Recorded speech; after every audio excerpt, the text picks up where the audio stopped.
महाराष्ट्र में आज कल बहुत शोर शराबा चल रहा, चुनावी बहुत शोर शराबा बहुत काफ़ी उरूज पर है। कोई किसी सीट से चुनाव लड़ रहा है तो कोई किसी पार्टी के एक ही जो प्रत्याशी, दो दो जो क्रम आमने सामने हैं एक ही पार्टी के, कोई निर्दलीय लड़ रहा है, कोई किस तरह से लड़ रहा है। और सबसे ज़्यादा चर्चा फहाद अहमद की हो रही है, जो अनुशक्ति नगर से चुनाव लड़ रहे हैं एनसीपी एसपी यानी कि एनसीपी शरद पवार गुट वाली पार्टी से।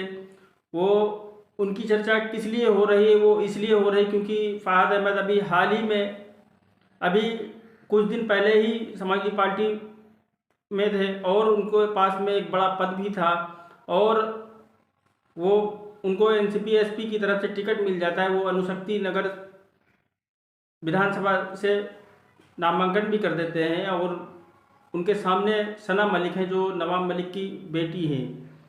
क्यों इतनी चर्चा हो रही फहाद अहमद और अनुशक्ति नगर सीट की? आइए जानते हैं, विस्तार से बने रहे मेरे साथ में। वीडियो अगर अच्छी लगे तो उसको ज़्यादा से ज़्यादा शेयर ज़रूर कर देना।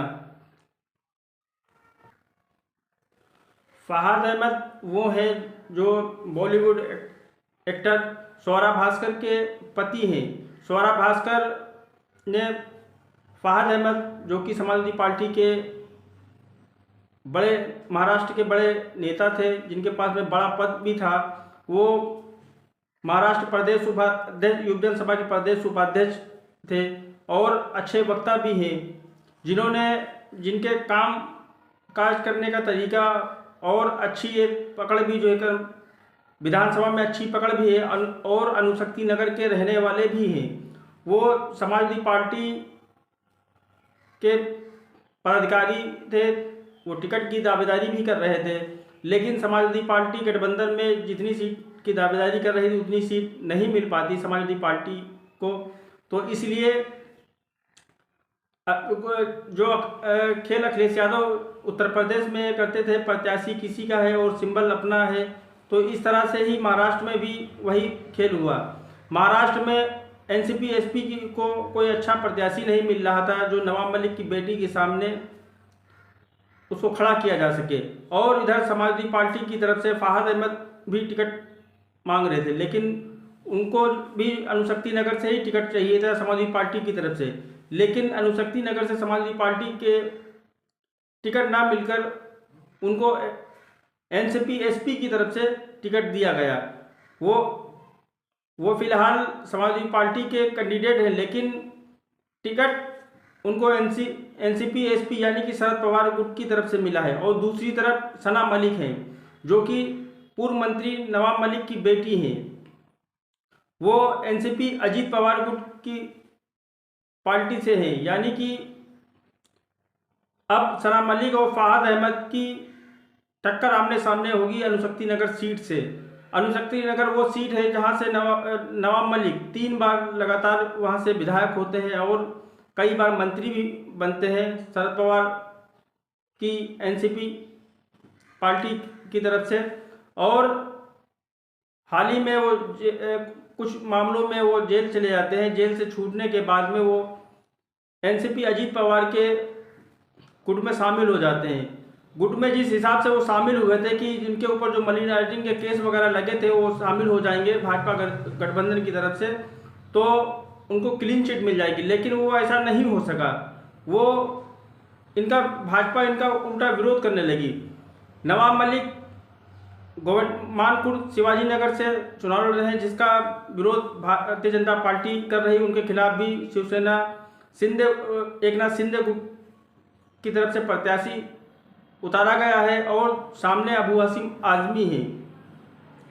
भारतीय जनता पार्टी आरोप लगाती कि नवाब मलिक के संबंध डॉन दाऊद इब्राहिम से हैं, इसलिए नवाब मलिक का विरोध हो रहा है। नवाब मलिक को भारतीय जनता पार्टी नहीं चाहती है और नवाब मलिक एक भ्रष्ट मंत्री रहे, इनको सजा भी हो चुकी है और मनी लॉन्ड्रिंग का केस भी अभी इनके ऊपर चल रहा है।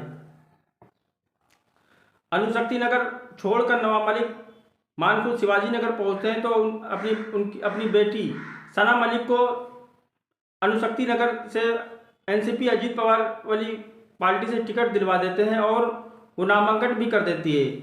आयन टाइम पर फहाद अहमद भी एनसीपी यानी कि शरद पवार की वाली एनसीपी एसपी की तरफ से उनको एनसीपी का टिकट दे दिया जाता है और वो भी नामांकन दाखिल कर देते हैं। नामांकन जब दाखिल करते हैं तो नामांकन में उनके साथ में भारी लावलश्कर देखने को मिलता है, जैसा कि वहाँ पर भारी समर्थन फहाद अहमद के लिए लोग जुटने लगते हैं और बड़े बड़े दिग्गज भी उनके नामांकन में शामिल होते हैं। उनके नामांकन में कन्हैया कुमार जो कि कांग्रेस के प्रवक्ता नेता भी हैं और उनकी पत्नी स्वरा भास्कर भी उनके साथ में होती है और दीगर भी समाजवादी पार्टी के नेता और एनसीपी के नेता वहाँ पर नामांकन में शामिल होते हैं। और वो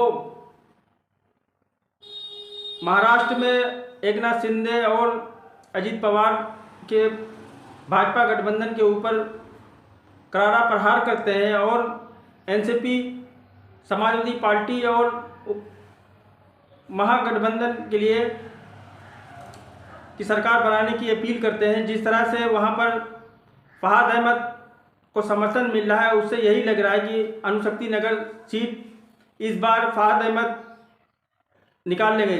वहाँ पर अणुशक्ति नगर की जनता से जब बात करने पर पता चलता है कि यहाँ से लगातार नवाब मलिक कई बार से विधायक रहे, मंत्री रहते हुए भी यहाँ पर कोई काम नहीं हुआ और अब फहाद अहमद ही यहाँ से चुनाव जीतेंगे और फहाद अहमद के ऊपर जनता विश्वास कर रही है, ऐसा वहाँ के अणुशक्ति नगर की जनता का कहना है। फिलहाल क्या होता है क्या नहीं होता ये आने वाले वक्त में ही पता चलेगा जब चुनाव नतीजे आएंगे कि फहाद अहमद ने कितनी अच्छी मेहनत की थी या सना मलिक ने अच्छी मेहनत करी थी। ये अपनी राय कमेंट बॉक्स में ज़रूर बताएं कि अणुशक्ति नगर से कौन चुनाव जीत रहा है। नई अपडेट आपके साथ में बहुत ही जल्द लेकर आऊँगा, तब तक के लिए धन्यवाद।